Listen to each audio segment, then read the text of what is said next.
안녕하세요. 똑소리 나는 세금 이야기 똑세TV입니다. 구독과 좋아요는 절세의 시작입니다. 오늘 이 시간에는요, 경정비 업종의 소득세에 대해서 알아보도록 하겠습니다. 우리나라 경정비 업종 기장을 관리하는 단일 세무법인 중에서 어쩌면 가장 많은 곳을 담당을 하고 있을 텐데요. 세무법인 유조희 유희종 대표세무사님, 경정비 업종의 최고 전문가라고 보시면 될 것 같습니다.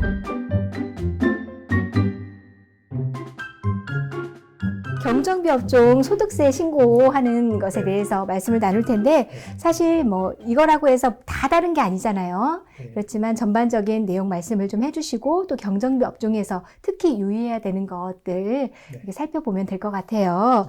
우리 기본부터 또 들어봐야 되겠죠. 네네. 종합소득이 있는 모든 분들은 이제 종합소득세와 지방소득세를 신고 납부하셔야 되는데요. 일반적인 경우에는 5월 31일, 5월 네. 1일부터 5월 31일까지 이제 종합소득세 신고 납부 기한이세요. 다만 이제 2012년에 도입된 성실신고 확인 대상자분들은 이제 6월 1일부터 6월 30일까지로 신고 기한이 한 달 정도 뒤에 미뤄져 있습니다. 네. 저희 경정비 업종은 이제 성실 확인 대상자가 되기 위해서는 이제 5억 원 이상 네. 신고했었을 때 정비 수익 금액으로만요. 그리고 정비 수익금은 이제 서비스업에 속하는 거죠. 그럼 이제 서비스업 기준으로는 일단 5억 원 네. 이상이 되면 네. 성실신고 확인 대상자가 되는 거죠. 네네네. 그럼 대표님, 성실신고 확인 대상자들은 네. 그렇지 않은 분들하고 어떤 점이 다른지 궁금해요. 네. 성실신고 확인 대상자분들에게는 세 가지 제재와 세 가지 혜택을 부여되고 있는데요.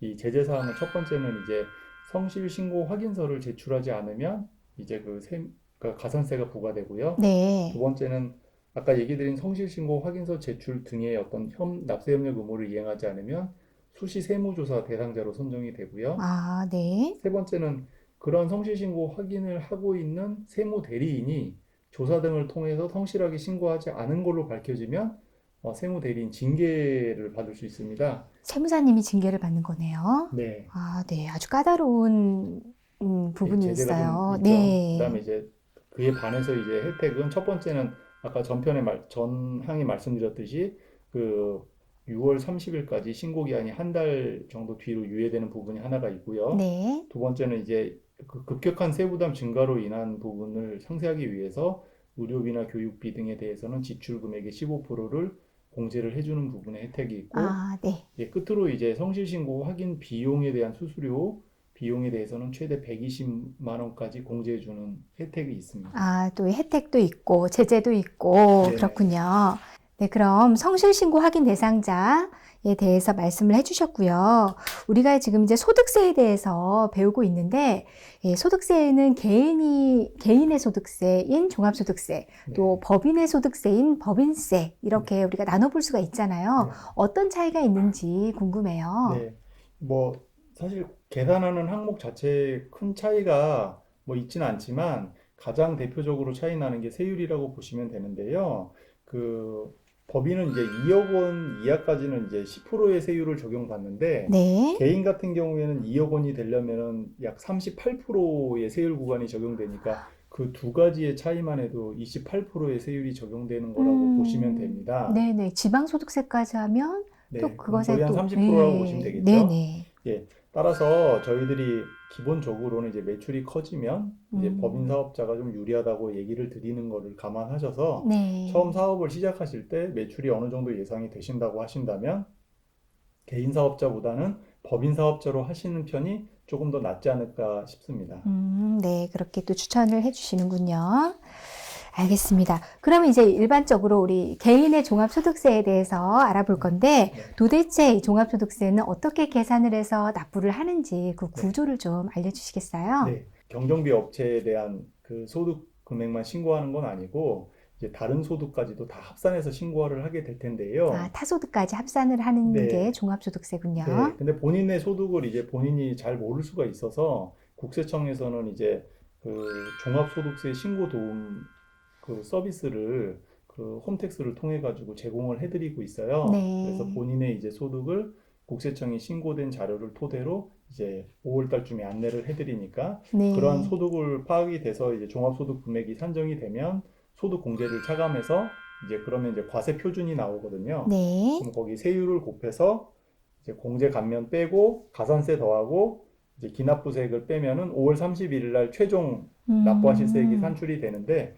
저희들이 말씀드리고 싶은 거는 여기서 저희가 절세를 하기 위해서라면 저희가 뭐 전체 이제 수익 금액이 정해져 있다고 가정할 때 그 비용 항목과 이제 네. 소득 공제 항목, 이게 차감 항목이니까 네네. 이러한 차감 항목을 잘 활용하시기를 추천해드리고 있습니다. 종합소득세 절세를 하는 방법은 사실 요 차감 항목인 소득공제 그리고 세액공제 두 가지 잘 네네. 챙기라는 말씀 주셨고요.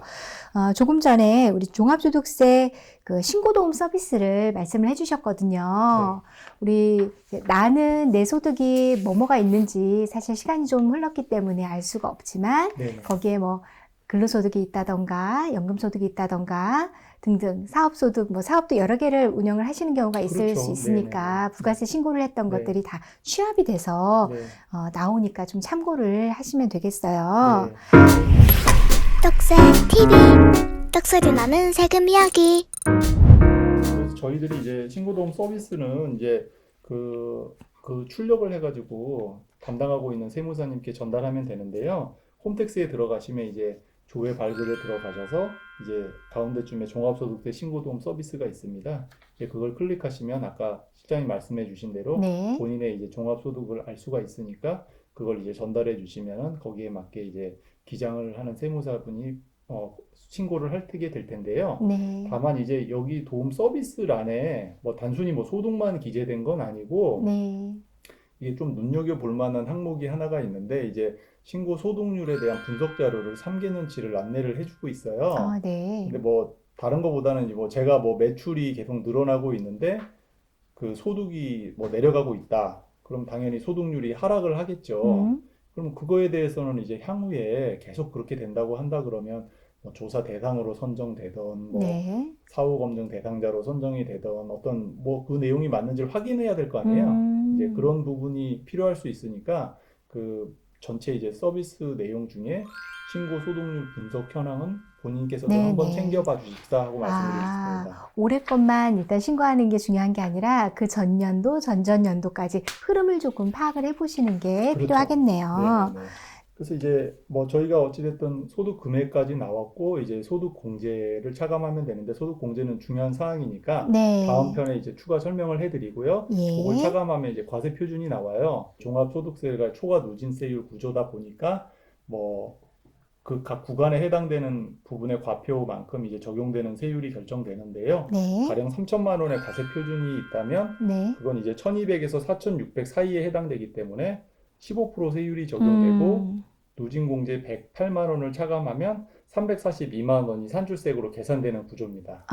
과세 표준에다가 세율을 곱해서 누진 공제액을 또 차감을 해주는 거군요. 네네네.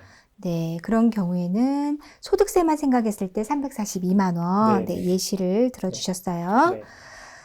네, 그러면 자, 우리 이제 종합소득세 신고를 할 때 또 제 날짜에 신고를 하지 않거나 뭐 했을 때 여러 가지 가산세가 있는 것으로 알고 있어요. 네. 잠깐 소개를 좀 해주시겠어요? 예, 가산세가 종류가 굉장히 많아요. 대표적인 가산세 두 가지 정도만 뭐 현업에서 발생하지 않게끔 주의하시는 가산세니까요. 네. 그걸 설명해 드리고 싶은데 첫 번째는 이제 증빙불비 가산세가 있어요. 이거는 이제 어떤 거래를 내가 3만 원 이상 거래를 하는데 적격 증빙이라고 불리는 세금 계산서, 신용카드, 현금 영수증 네. 이걸 우리가 법에서 말하는 적격 증빙이라고 하는데요. 그렇죠. 이러한 자료를 받지 않고 돈이 나갔다 그러면은 거기에 대해서는 적격 증빙을 수취하지 않았기 때문에 증빙불비 가산세를 적용을 하고 있고요. 그 적용되는 가산세율은 그 미수치 금액이나 그 차이 나는 금액의 2%를 이제 적용하고 있다고 보시면 되고요. 가산세 2%를 내게 네. 되는군요. 네, 그래서 저희들이 이제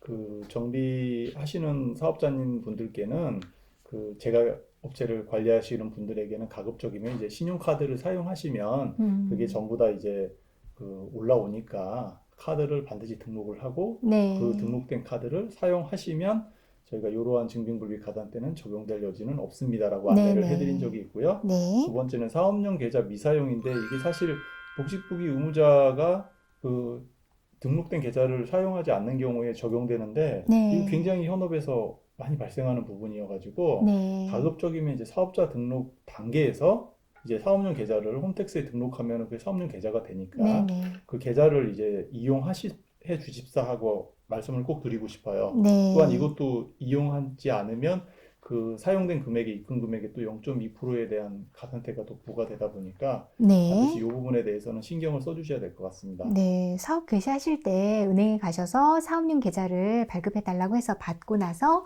홈택스에다 등록하고 그 통장으로 뭐 입출금을 관리를 하셔야 네, 되겠어요. 등록하실 때 또 카드도 같이 등록하시고 아, 또 등록된 카드를 네. 사용하시면 저희들이 그만큼 또 공제가 되는 거니까 말씀드렸듯이 네. 많이 떼야지 그게 절세의 출발이 될 테니까요. 그렇겠어요. 네, 조금 어려운 얘기긴 하지만 종합소득세 기본에 네. 대해서 네네. 구조라던가 세율이라든가 알아봤습니다. 자, 그러면 이제 우리 종합소득세 신고를 할 때 수익 금액을 확정을 해야 되는데 네. 경정비 업종에서는 특별히 또 신경을 써야 되는 부분이 있는 걸로 알고 있어요. 네네.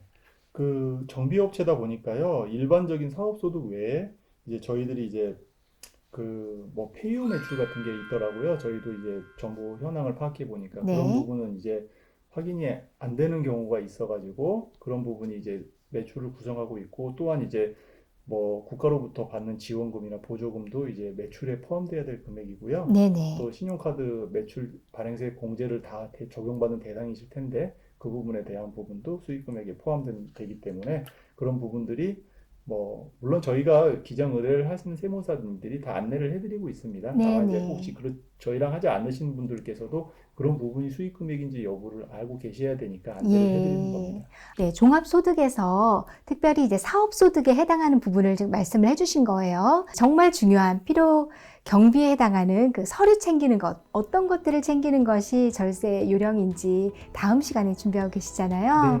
네네. 네, 아주 기대가 됩니다. 말씀 감사합니다. 네, 감사합니다.